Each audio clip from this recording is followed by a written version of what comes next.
Tout de suite, une première question de Augustin, République démocratique du Congo, qui se trouve au travail avec un de ses collègues qui s'évanouit subitement et il demande ce qu'il faut faire en attendant l'arrivée des secours. Alors, je me prête et je joue au collègue de Augustin et me voici qui m'évanouit. Vous allongez, donc, vous allongez et là, je regarde d'abord si vous êtes conscient. Si vous êtes conscient, je peux simplement vous relever les jambes et là, ça va permettre d'avoir quasiment 2 litres de sang qui vont venir vers le cœur et finalement vers les organes nobles comme le cerveau. Cependant, si jamais je viens, je dis « Monsieur, vous ne répondez pas », je vous stimule, aucune réponse. D'accord? À ce moment-là, je viens, je prends le bras, je le laisse tomber sur votre tête et je regarde. Si le bras tombe, ça veut dire qu'a priori, il y a une inconscience. Je passe donc à la deuxième chose. Je suis comme ça, on s'est d'accord, je ne respire pas bien. Il faut vérifier les voies aériennes. Donc je vais mettre la tête en arrière, ouvrir la bouche pour permettre d'aligner, de permettre de respirer efficacement. Et à ce moment-là, je regarde s'il y a quelque chose. S'il y a un corps étranger, parce que ça peut être lié à une fausse route, j'enlève le corps étranger.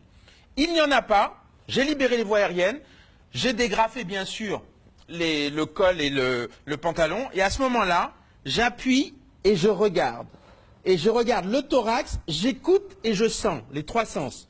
Et je compte jusqu'à 10. 1, 2, 3, 4, 5, 6, 7, 8, 9, 10.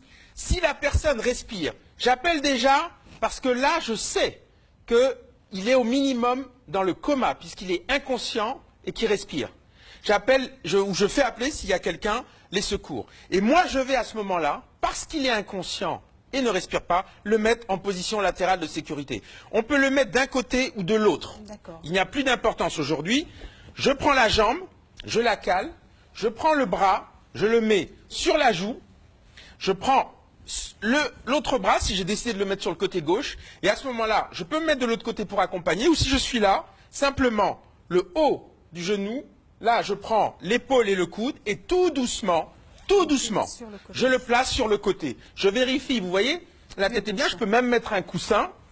Et là, je place bien la jambe pour le caler. Là, il est stable, on a appelé les secours, on peut essayer de le stimuler, de voir comment il va, mais on l'a mis en position latérale, ce qui fait qu'il ne peut pas vomir. Alors donc là, docteur, on vient de voir la position latérale de sécurité. Et si une personne fait une crise cardiaque devant nous, qu'est-ce qu'on fait? Alors, donc, on a vu là que s'il est inconscient et qu'il respire, c'est la PLS. S'il est inconscient et qu'il ne respire pas, à ce moment-là, ça veut dire qu'il est mort ou qu'il va mourir. On a instantanément appelé les secours. Extrêmement important. L'appel des secours. Et à ce moment-là, voire aussitôt, soit vous avez même une tierce personne qui peut le faire, appeler les secours, vous mettez entre les deux seins, l'impact est juste au milieu, les bras tendus. Et à ce moment-là, on va enclencher le massage cardiaque à une fréquence entre 100 et 120, l'idéal 110 par minute. On utilise le poids de son corps et on soulève un tout petit peu et on appuie. Et si vous regardez, vous allez voir que le rouge petit à apparaître, petit, effectivement. le sang cerveau, circule. vous voyez, est vascularisé. Et là, à 100 par minute, c'est parti et on n'arrête pas.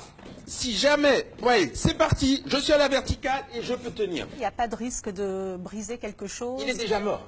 Donc, d'accord, on ne peut pas plus mourir que mourir. Donc après, s'il a des fractures de côte, il aura des fractures de côte, mais si on l'a récupéré, on l'a récupéré. Et c'est là que peut intervenir, à ce moment-là, le défibrillateur qu'on verra secondairement. Oui, dans une autre émission. Très Merci bien, beaucoup, Massamba Diop. On va continuer avec une autre question cette fois-ci. Parce qu'il y en a beaucoup. Exactement, celle de Karim au Niger, qui demande ce qu'il faut faire avant l'arrivée des secours quand il y a un accident et que les gens saignent.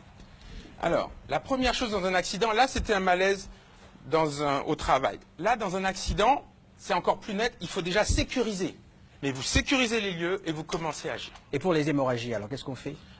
L'hémorragie, immédiatement, imaginons qu'il saigne sur une plaie ouverte, carotide, immédiatement on comprime. Le mieux, c'est avec un tissu entre vous et le patient. Compression directe immédiate. Ça ne suffit pas. Si c'est un membre, à ce moment-là, il faudra mettre un garrot.